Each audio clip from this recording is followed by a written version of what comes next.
Welcome to podcast number 41. Wow, 41 podcasts. Can you believe it? And this podcast will probably put me over 100,000 listens. And I want to thank everybody for taking all the time to listen to all these podcasts and to keep me motivated. The donations have helped dramatically. Thank you. And also the people that have written in and requested podcasts. So thank you very much. And really, I wouldn't be able to do these without my sponsor. And oh, that's right. I don't have a sponsor, right? So no sponsors. Sorry. You know what I have though? I've got an amazing group of people behind me that support me as a group, right? As sort of my advisory board, and the people behind me are the ones that are holding me to task and critique these and tell me if I'm full of shit or not. So those are the people that I really want to thank, and the people that I bugged to ask questions. So those are the people that are sort of the unsung heroes of putting up with my crap for these. So, all right, podcast 41. There's a lot to this podcast. This podcast has been a topic that a lot of people have written in with, and I've been gathering my notes on it for many months. And as basically my notes got bigger and bigger. So here we are trying to get this one done. And there's a lot to it. This one's probably going to run a little bit longer, and well, guess what? It needs to. So riding in the rain, what do you need to know? Man, there's so much to this. But really, there's not a lot to this. And I guess the best story to that was as a guest instructor at Freddie Spencer School, we're at lunch, and Freddie's answering questions. And somebody raises their hand and asks Freddie and says, so Freddie, when are you going to teach us how to ride in the rain? And Freddie looks at him and goes, well, I am.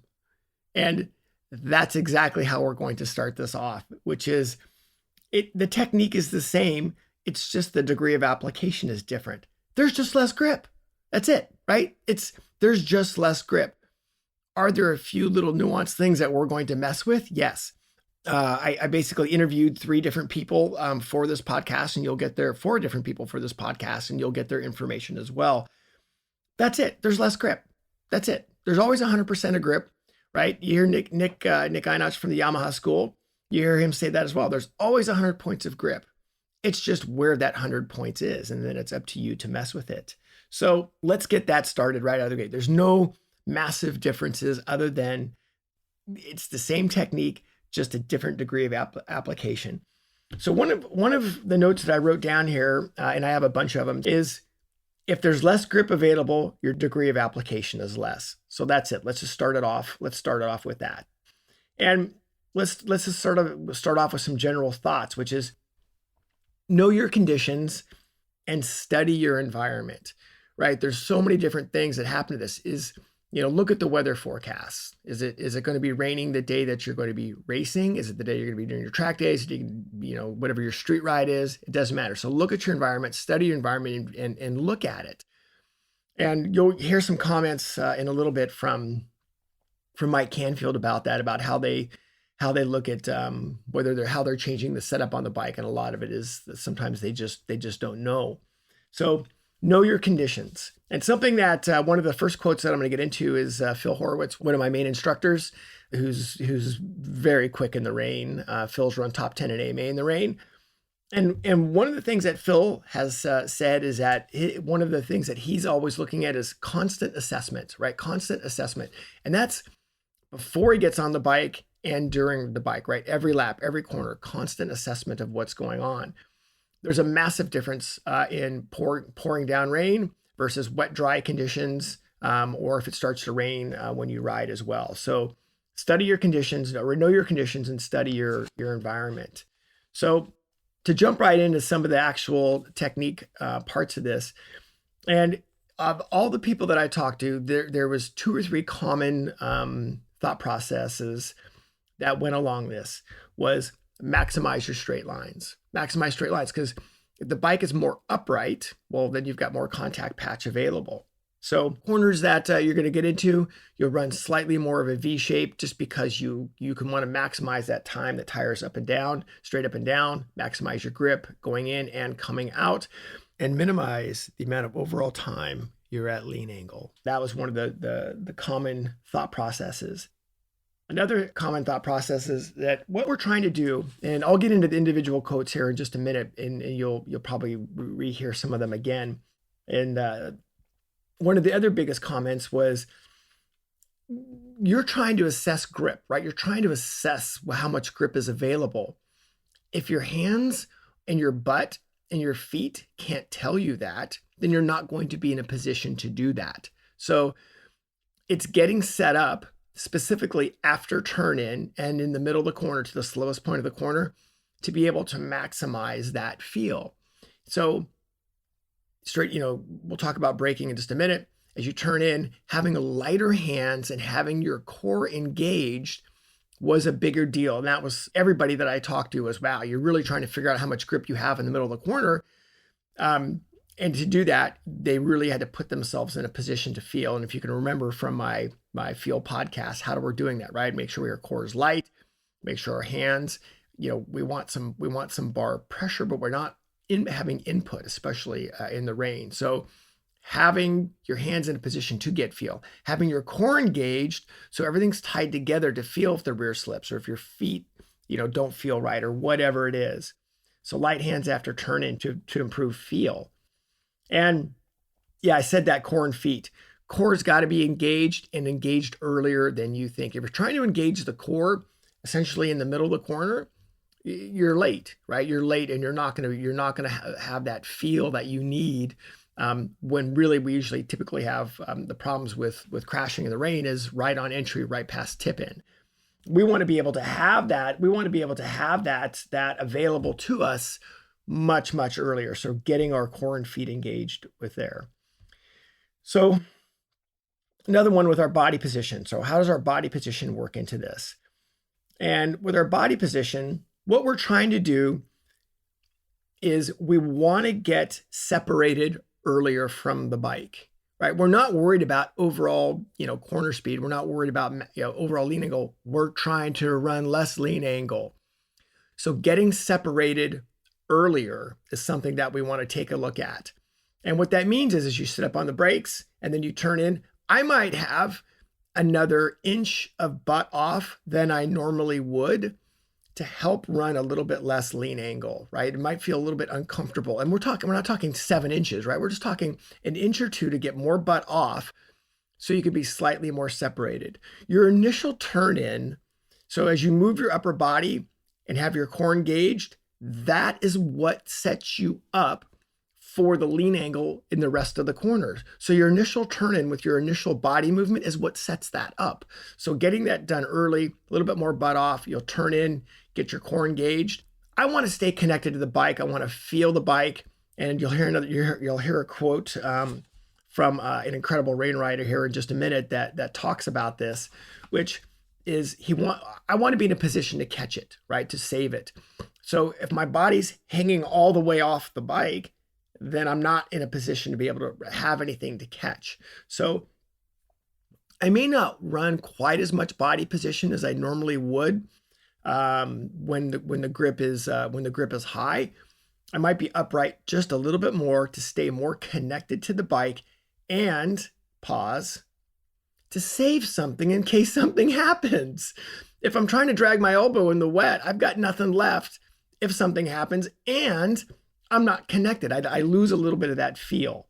So that's how we're going to do that. So the initial part of it is making sure that we're separated and separated earlier. Another thing we'll look at is our slowest point of the corner.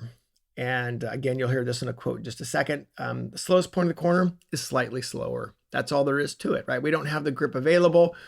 So being a little bit more precise of where it is, and the speed at which it's at. So a little bit slower at the slowest point of the corner to be able to get that done. Typically, I'll see the slowest point of the corner slightly earlier because we're not going to use as much brake pressure. We can't run the brakes in as much as we can So obviously you'll still use brakes. You're going to trail brake. Let's be clear on that. You're going to trail brake in the rain, right? Watch Sepang when they were riding in the rain earlier. Yeah, they trail brake. That's how it is. Same technique, just a different degree of application. That's how it works. More contact patch. So slowest point of the corner, slightly earlier and slightly slower. So thinking about those things. So I want to get into some of the quotes that some of the guys talked about and introduce you to those. And then we'll talk a little bit about bike setup and equipment as well. So yeah, all you guys, all you gearheads are like, oh yeah, bike setup. So good stuff there.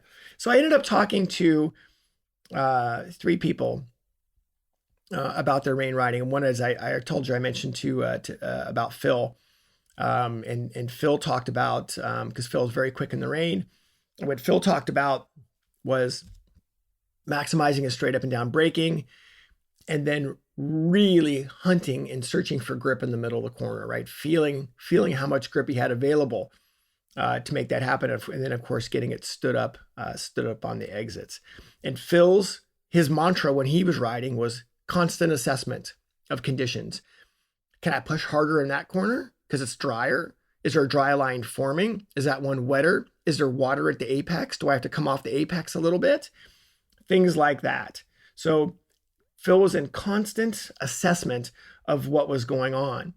And speaking of lines, right? If it's a complete deluge, water typically will puddle at those apexes. You're going to be off your apex a little bit because you don't want to be in the standing water. You'll be off of them a little bit, but direction rules. Direction always rules. So you might be off a little bit, but again, direction rules. So there you go with that. So that was pretty much Phil's story with everything. So another rider that I just have massive respect for, that I'm going to be working with, and I've worked with before in the past, Chris Paris. Chris Paris is another fellow Yamaha Champions Riding School instructor, insanely fast rider, and Chris has won AMA Nationals against all of the boys in the rain. And Chris goes just so super quick in the rain. So I got a couple thoughts from Chris and what Chris was talking about. Chris has sort of a mantra with him. He goes, I'm trying to be on the side of the tire the least amount of time possible. So Chris wants to go. Of course he wants to go. But his mantra is, I'm going to be on the side of the tire the least amount of time possible, right? Straight up and down, going in as much as I can, straight up and down, coming out as much as I can, so I can use more brakes and so I can use more throttle. So another thing Chris talked about was his focus. And when you're riding, actually, this is how I was going to kind of close the podcast with this, but it ties in really well. You're going to be mentally exhausted riding in the rain. Riding in the rain, because there is no moment. There's no moment to give up. And Chris talked about that here, and I'll tell you one of his second thought was, he goes, get your focus going. And he goes, get your focus going so well that you get the feeling of what the edge of grip is, right? So you're getting in, and that's the whole idea, right? You're hunting and you're trying to figure out what the edge of grip is. So get that feeling of the edge of grip and what that is like. So how do you do that? Get your focus going so you can feel it. And then Chris even added, even on the straightaways, you can't give any of that up. I've done quite a bit of rain riding. I worked quite a bit with Tommy Aquino. When Tommy Aquino went to Europe and England to ride, he'd never ridden in the rain. So he spent 3 days with me riding in the rain in New Jersey. And you realize that straight up and down, that thing can high side you straight up and down, spin the tire. So even on the straightaways, you can't give up that focus. And Chris also talked about body, right? So Chris almost echoed exactly what I was talking about, which was use enough body at turn in. He used the same thing, more butt off, foot engaged. And he goes, I use enough body at turn in. He goes, I want to be able to reduce my lean angle. So it all starts on turn in. He says, but I always want to have enough in reserve to save it. And it just echoed those exact thoughts that I had said earlier. He also talked about making sure that your core was really tight, hands were loose, so you could save it, right? Hands tight, you're not going to be in a position to do that. So let's get one more thought in here, and that's from Scott Russell, world champ Scott Russell. Again, I'm just so blessed to know Scott and have ridden with Scott a bunch and be able to call him up and ask him questions. And Scott's a big fixture at our Rick days, and he's done stuff at the Yamaha school as well. And we're going to do a lot of stuff with Scott. Just incredible rider and just an amazing insight of how things are done. So Scott had two things, and the one was straight up and down braking. That Riding Tires will have so much grip straight up and down braking, and even some of the Q3s that we use have very, very good grip straight up and down braking.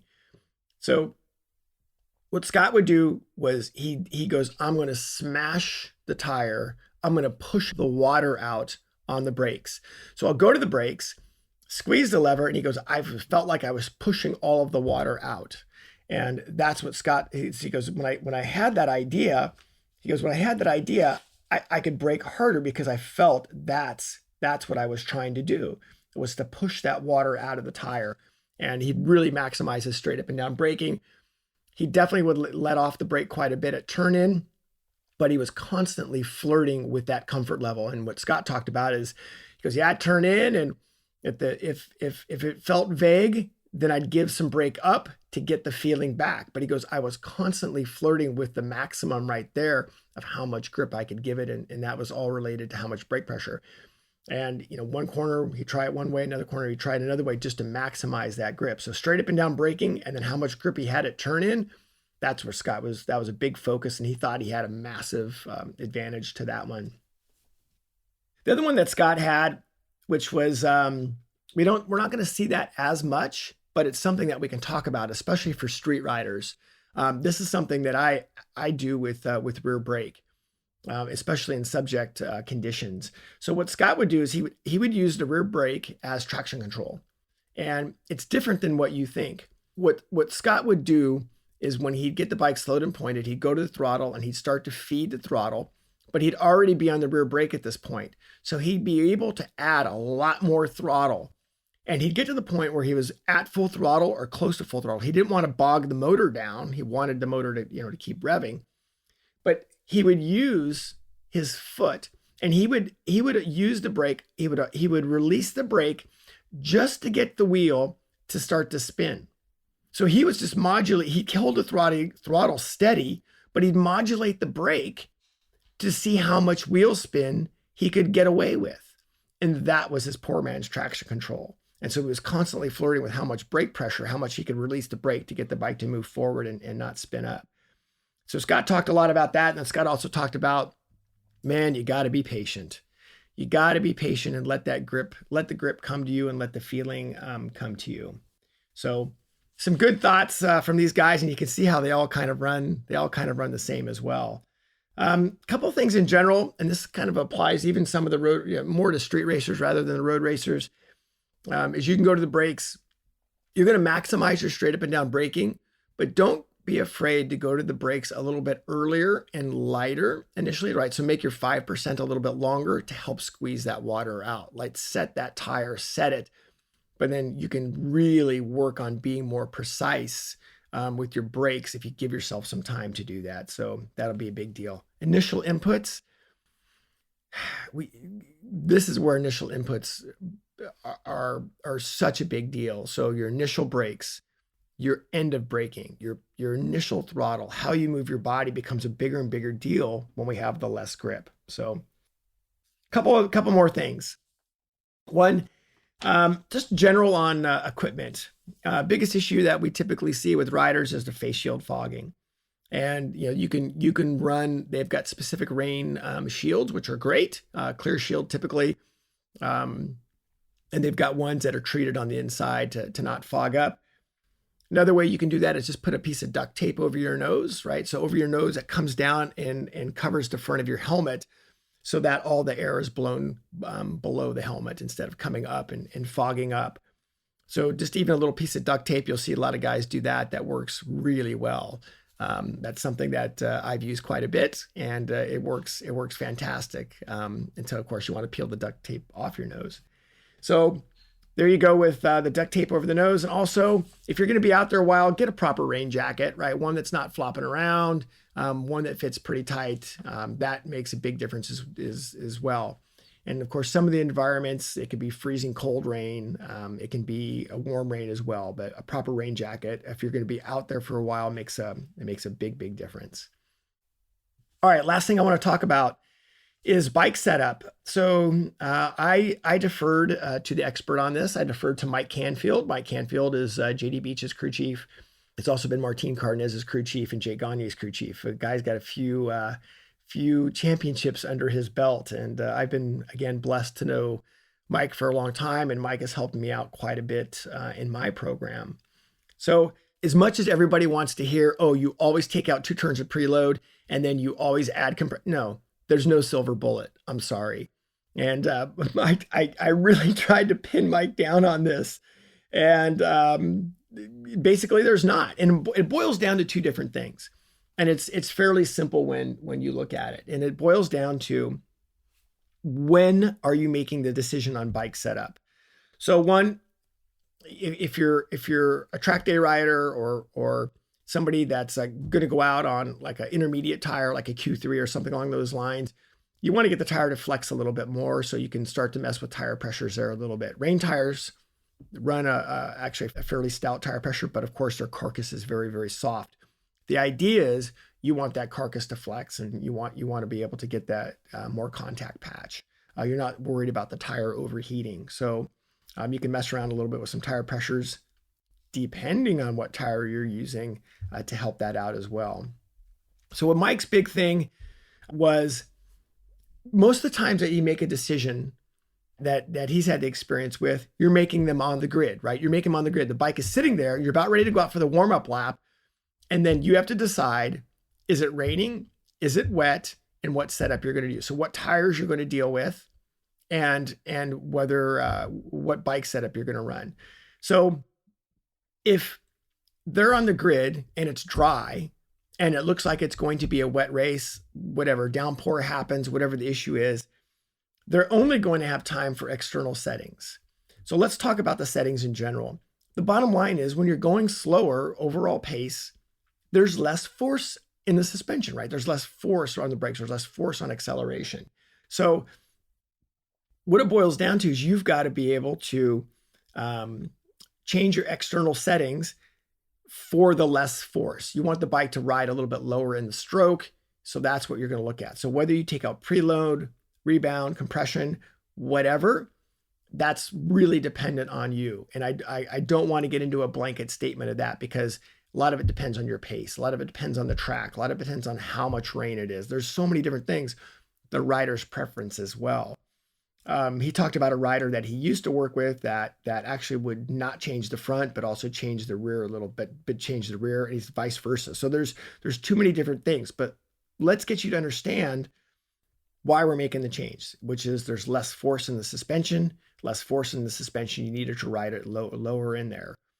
So yeah, you can take a little preload out. Yeah, you can take a little bit of compression out. Yeah, you can take a little bit of rebound out just to get the thing to move around a little bit more. So Mike would look at external settings if it was something that was going to be on the grid. If they knew that they were going to have a full wet event, then they would look at full valving or spring changes. So think about it. What they're trying to do is, when we looked at external settings, there's less force in the bike. And when they make those settings and they make those changes, they're compromising the stroke, right? So in other words, the bike's riding lower in the stroke. If they have a chance for the full wet setup with valving and springs, there's less force, but they're trying to use all the stroke. So that's how that works. And whether it's 1 spring rate or 2 spring rates or a valving change, there's less force in the bike, but they still want to utilize the full stroke of the suspension. So that's how that works. I wish there was a rule of thumb. Sorry, there's not, right? It's just something that you have to understand what you can do, and you can try some different things to make that work. And of course, you can look at it if it's just a 1 session deal, or if it's going to go out on the if you're going to go out You've got your dry bike or whatever is your dry settings. And then you need to make some external stuff. You can make some external changes, or if you're going to go to the full wet setup. But understanding the whole idea of it is a big deal. Part of that is also very track dependent. Tracks that would not have, say, a very hard braking zone, I would make one sort of a change. Tracks that have a very hard braking zone, even in the wet, because you heard what Scott Russell and Chris Paris and Phil said, right? They're going to maximize their straight up and down braking. So you don't want to compromise it too much. So again, that's where the whole track dependency thing comes. So rain riding. Yes, I did talk a lot, and I needed to. This was a big subject, and this is a subject a lot of people had interest in, and this is one that I've collected pages and pages and pages of notes on, and I did some interviews with. So rain riding, there's a lot to this. So I hope you got what you needed out of it. There's a lot of stuff there, and this all goes back to, we're trying to bring the habits and techniques of the best riders in the world to every rider in the world. That is my hidden agenda. This is a perfect example of being able to do that. Here we've got, world champions. We've got national champion riders, national champion crew chiefs, putting that information in. So quite honestly, this is how it's done.